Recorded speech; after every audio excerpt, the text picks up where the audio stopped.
भाई इस season Atletico Madrid मतलब ट्रांसफर मार्केट में ऑन फायर है। एक तरफ ईपीएल में लिवरपूल, दूसरी तरफ एथलेटिको माद्रिद ला लीगा पर। तो भाई एथलेटिको माद्रिद जिन जिन प्लेयर को साइन किए वो एक लॉन्ग टर्म प्रोजेक्ट में हेल्प करेगा। फुल कॉम्पीट करेगा चैंपियंस लीग और La Liga, Barcelona and Real Madrid के अगेंस्ट। यंग टैलेंट साइनिंग्स किए इस सीजन। तो पहले मैं बात करता हूँ भाई थियागो अल्माडा को 21 मिलियन पर साइन की है एथलेटिको माद्रिद। उसके बाद मातेओ डुगेडी अटालांटा से 17 मिलियन पर ये कॉम्पीट करेगा मोलिना से। देखो मोलिना का कुछ अता पता नहीं है, मोलिना को शायद एथलेटिको माद्रिद सेल कर सकती है, उसके लिए बहुत सारे क्लब इंटर अप्रोच कर रही है। अब देखते हैं एथलेटिको माद्रिद सेल करती है कि नहीं, वो अलग बात है। लेकिन मातेओ डुगेडी मोलिना को रिप्लेस करे। उसके बाद एलेक्स बायना भाई एक नंबर वन साइनिंग से एथलेटिको माद्रिद का दिस सीजन।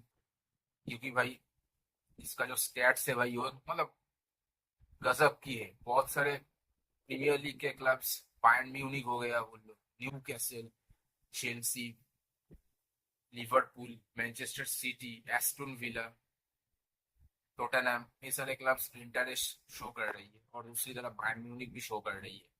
तो भाई कहीं ना कहीं भाई डिमांड तो है भाई, लेकिन यहाँ पर कहीं ना कहीं एथलेटिको माद्रिद हाईजैक कर लिया एडी। 45 मिलियन का प्राइस टैग है और 5 मिलियन एड ऑन्स, तो 50 मिलियन का एक प्राइस एटलेटिको माद्रिद पे करेगा विलारियल को। उसके बाद डेविड हांको सेकंड बेस्ट साइनिंग है एटलेटिको माद्रिद का।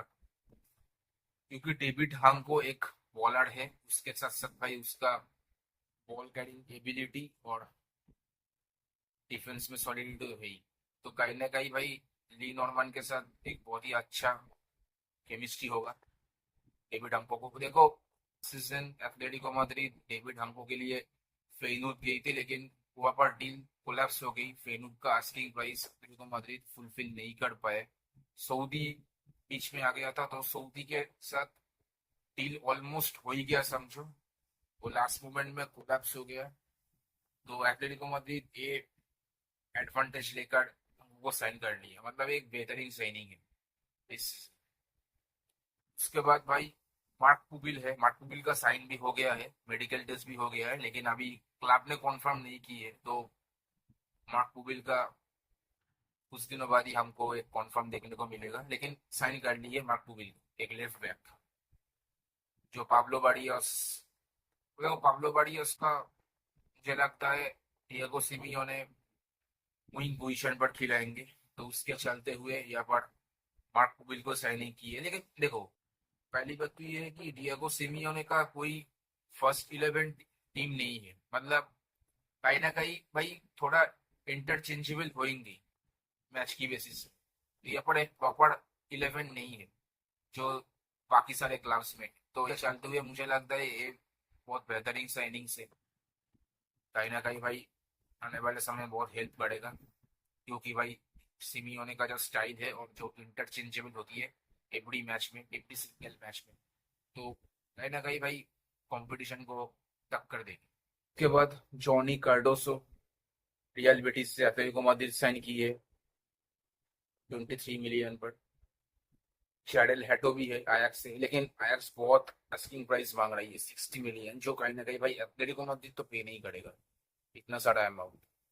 वो भाई चीप प्राइस में अच्छा खासा प्लेयर साइनिंग्स करेगा। तो एथलेटिको माद्रिद भाई मुझे नहीं लगता सिर्फ एक 19 ईयर्स स्कूल के लिए 60 मिलियन खर्च करेगी। उसके बाद आदेमोलो लोकमैन को लिए एथलेटिको माद्रिद इंटरेस्ट शो की है। पहले तो भाई इटालियन क्लब्स इंटर मिलन और जुवेंटस तो इंटरेस्ट शो कर रहे थे, उसके बाद अब रिसेंटली एथलेटिको माद्रिद भी लोकमैन के ऊपर इंटरेस्ट शो की है। देखो कहीं ना कहीं एंजेलो कोरेरा छोड़कर जा रही है, सैमुअल लिनो वो फ्लेमंगो जा चुकी है, तो कहीं ना कहीं एक अटैकिंग पोजीशन पर एक प्लेयर चाहिए। तो मुझे लगता है लोकमैन एक परफेक्ट रहेगा। अब देखते हैं एटलेटिको माद्रिद पे करती है 50 मिलियन की नहीं, क्योंकि अटालांटा 50 मिलियन मांग रही है। ये डिपेंड करता है एटलेटिको माद्रिद कैसे नेगोशिएट करे। देखो पहले तो सोर्लोथ, एल्वारेज, ग्रियजमैन है, तो मुझे लगता है एक और प्लेयर की जरूरत है। एलेक्स बायना की अलग बात है, मुझे लगता है एलेक्स बायना को सिमियोने मिडफील्ड पर ज्यादा प्रेफर करेंगे। मुझे लगता है आदेमोर लोकमान के लिए शायद एथलेटिको माद्रिद जा सकती है। तो भाई एथलेटिको माद्रिद कौन कौन प्लेयर को सेल करेगी एक देखते हैं अभी। मोलिना के लिए भाई Juventus, Nottingham forest, Villarreal, AC Milan and Inter Milan, also Napoli and Newcastle inter show कर रही है। तो देखो अगर इनमें से एक क्लब अच्छा खासा ऑफर दे देती है तो मुझे लगता है भाई एथलेटिको माद्रिद कंसीडर करेगा सेल करने के लिए। रोड्रिगो रिकेल्मी को भी बेटिस में सेल कर दिया है 8 मिलियन पर। पाब्लो बारियोस के लिए Chelsea, Bayern Munich, Arsenal, Tottenham, Manchester United show की है, लेकिन मुझे नहीं लगता भाई पाब्लो बारियोस को सेल करेगा। एकदम ही सेल नहीं करेगा पाब्लो बारियोस को। सिमियोने का भाई एक नंबर 1 प्रायोरिटी है मिडफील्ड में। तो पाब्लो बारियोस तो भाई एथलेटिको माद्रिद रुकेंगी, ये कंफर्म है। रोड्रिगो दे पॉल जा चुकी है इंटर मायामी। थॉमस लेमर उसको भी शायद सेल कर देगा या लोन पर भेज देगा। कॉनर गैलागर के लिए एवर्टन इंटरेस्ट शो की है। अगर 50 मिलियन दे देगी तो एथलेटिको माद्रिद शायद सेल कर सकती है, क्योंकि भाई लास्ट सीजन ही 45 मिलियन प्राइस टैग पे कर गैलागर को भाई साइन किया था। अगर प्राइस जस्टिफाई कर गया तो शायद सेल कर सकती है। रिनातो वेगा एंड डार्विन नुनेस के लिए एथलेटिको माद्रिद अभी भी कॉन्सर्न है, इसको साइन करेगा। एक देखो मुझे लगता है रेनाटो वेगा और डार्विन नुनेस में से एक को तो साइन करेगा, क्योंकि देखो अगर लोकमैन को साइन कर देता है तो डार्विन नुनेस को ऑफकोर्स साइनिंग नहीं करेगा, क्योंकि डार्विन नुनेस का कॉस्ट और बहुत ज्यादा पड़ेगा कंपेयर टू लोकमैन। तो मुझे लगता है भाई रेनाटो वेगा का हाईली चांस है, लेकिन चेल्सी भी 40 मिलियन मांग रही है। इतना चीप प्राइस में तो सेल नहीं करेगा एथलेटिको माद्रिद। तो आप देखते हैं एथलेटिको माद्रिद किसको साइन करेगा इन दोनों में से। मुझे इन दोनों में से एक को तो साइन करेगा ही, एक को साइन करेगा। हाईली चांस है रिनाटो वेगा, क्योंकि लोकमैन के ऊपर इंटरेस्ट शो किया है। मतलब इसका तो डिफरेंस है नुनेस का और लोकमैन का। तो लोकमैन ऑब्वियसली एक परफेक्ट चॉइस होगा एथलेटिको माद्रिद का।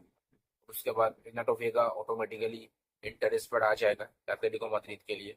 तो हाईली चांस है रिनाटो वेगा ही एथलेटिको माद्रिद आएगा।